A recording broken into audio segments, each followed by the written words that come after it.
Bismillahirrahmanirrahim. Assalamualaikum warahmatullahi wabarakatuh. Perang Uhud.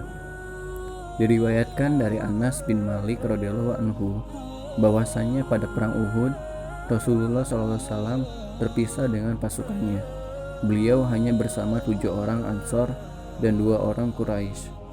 Ketika musuh mendekat kepada beliau bersabda, "Siapa yang menghalau mereka dari kami, dia akan mendapat surga, atau dia akan menjadi temanku di surga." Maka majulah seorang Ansor untuk bertempur sehingga dia terbunuh. Musuh masih juga menyerang beliau, lalu beliau bersabda lagi, "Siapa yang menghalau mereka dari kami, maka dia akan mendapat surga, atau dia akan menjadi temanku di surga." Maka majulah seorang Ansor yang lain untuk bertempur sehingga dia terbunuh. Begitulah seterusnya sehingga 7 orang Ansor tersebut terbunuh. Lalu Rasulullah SAW bersabda kepada 2 orang sahabat beliau dari suku Quraisy, "Kita tidak berlaku adil terhadap sahabat-sahabat kita." Luka Nabi SAW pada perang Uhud. Diriwayatkan dari Abu Hazim bahwa dia pernah mendengar Sa'al bin Sa'ad Asy-Sya'idi ditanya tentang luka Rasulullah SAW pada perang Uhud. Sa'al bin Sa'ad menjawab, "Wajah Rasulullah SAW terluka, gigi depan beliau patah, dan topi baja di kepala beliau pecah." Saat itu Fatimah, putri Rasulullah SAW, membasuh darah pada luka Rasulullah SAW, sedangkan Ali bin Abu Thalib menuangkan air ke tangan Fatimah dengan menggunakan perisai. Setelah Fatimah mengetahui bahwa air tersebut semakin memperderas keluarnya darah, maka ia mengambil potongan pelepah kurma. Kemudian ia bakar sehingga menjadi abu. Lalu abu tersebut ia oleskan pada luka Rasulullah SAW sehingga darah tidak keluar lagi. Jibril dan Mikail turut berperang membantu Nabi SAW pada perang Uhud.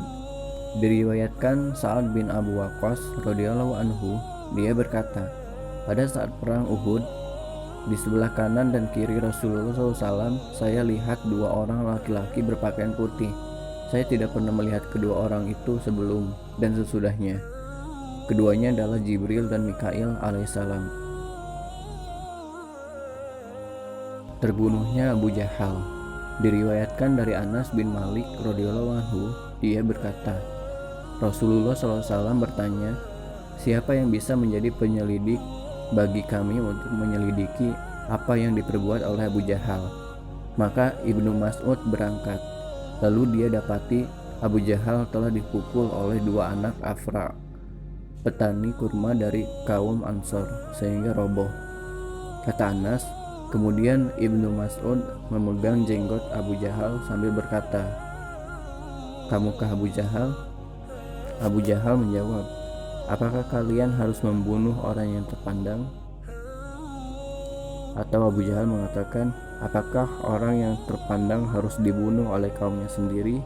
Kata Anas, Abu Miz'az mengatakan, Abu Jahal mengatakan, "Asal jangan anak petani itu yang membunuhku." Perang Riqqa. Diriwayatkan dari Abu Musa radhiyallahu anhu, dia berkata, "Kami pernah berangkat bersama Rasulullah SAW dalam suatu pertempuran yang ketika itu kami berenam hanya memiliki 1 ekor unta yang kami tunggangi secara bergantian." Kata Abu Musa radhiyallahu anhu, "Telapak kaki kami mengelupas, juga telapak kaki saya sendiri, serta kuku di kami pun lepas. Kami membalut kaki kami dengan kain kasar, sehingga pertempuran tersebut dinamakan perang Zatul Riqqa, perang dengan memakai perban. Sebab saat itu kami membalut kaki kami dengan kain kasar sebagai perban." Kata Abu Burdah, Abu Musa menuturkan peristiwa tersebut, tapi setelah itu dia merasa enggan. Kata Abu Burdah, "Sepertinya Abu Musa tidak suka kalau amal perbuatannya diketahui oleh orang lain." Riwayat lain menyebutkan Allah lah yang membalasnya. Perang Ahzab. Diriwayatkan dari Ibrahim At-Taimi dari ayahnya, ia berkata, "Kami pernah berada di sisi Huzaifah. Lalu ada seorang laki-laki berkata, 'Kalau saya mendapat kesempatan untuk berperang menyertai Rasulullah SAW, pasti saya akan ikut dan akan bertempur dengan sungguh-sungguh. Lalu Hudzaifah mengatakan, benarkah kamu akan melakukan itu pada malam hari dalam perang Azab? Saya dan para sahabat menyertai Rasulullah SAW. Kami terserang angin dahsyat dan udara dingin. Lalu Rasulullah SAW bertanya, siapa yang sanggup menjadi mata-mata, lalu memberiku informasi tentang pasukan musuh, sehingga Allah akan menjadikannya sebagai temanku pada hari kiamat. Kami semua diam, tanpa ada seorang pun yang menjawab. Beliau bertanya lagi, siapa yang sanggup menjadi mata-mata, lalu memberiku informasi tentang pasukan musuh, sehingga Allah akan menjadikan sebagai temanku pada hari kiamat. Kami semua diam, tanpa seorang pun yang menjawab. Beliau kemudian bertanya lagi, siapa yang sanggup menjadi mata-mata lalu memberiku informasi tentang pasukan musuh, sehingga Allah menjadikan temanku pada hari kiamat. Kami semua diam tanpa ada seorang pun yang menjawab. Lalu beliau bersabda, hai Hudzaifah, berangkatlah, lalu beri kami informasi mengenai pasukan musuh. Tiada pilihan lain kecuali saya harus berangkat ketika Rasulullah SAW memanggil nama saya agar saya berangkat. Pesan beliau, pergilah, lalu berilah aku informasi mengenai pasukan musuh, dan janganlah kau memancing mereka dengan keributan yang akan menyulitkanku. Setelah saya berpaling meninggalkan Rasulullah SAW, saya segera berjalan bagai di kamar mandi, sehingga saya sampai di pasukan musuh. Saya lihat Abu Sufyan sedang menghangatkan diri dengan api. Lalu saya pasang anak panah di busur karena saya akan membidiknya. Tetapi saya teringat dengan pesan Rasulullah SAW, janganlah kamu memancing mereka dengan keributan yang akan menyulitkanmu. Kalau saya membidiknya, pasti kena. Setelah itu saya pulang dengan berjalan seolah di dalam kamar mandi. Setelah saya keluar menghadap Rasulullah SAW, saya beritahukan kepada beliau tentang pasukan musuh, serta saya telah melaksanakan tugas. Maka saya kedinginan, sehingga Rasulullah SAW menyelimuti saya dengan mantel panjang yang biasa beliau gunakan untuk sholat. Saya tidur sampai pagi. Setelah pagi, beliau berkata, bangunlah wahai orang yang nyenyak tidur. Menyebut Bani Quraisyah.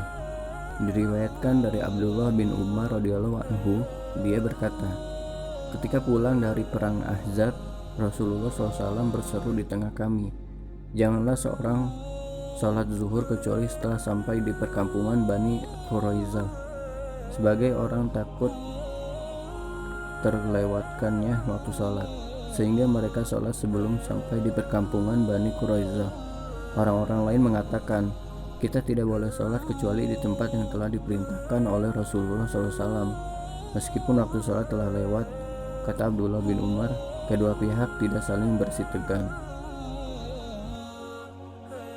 Wallahu a'lam bishawab. Assalamualaikum warahmatullahi wabarakatuh.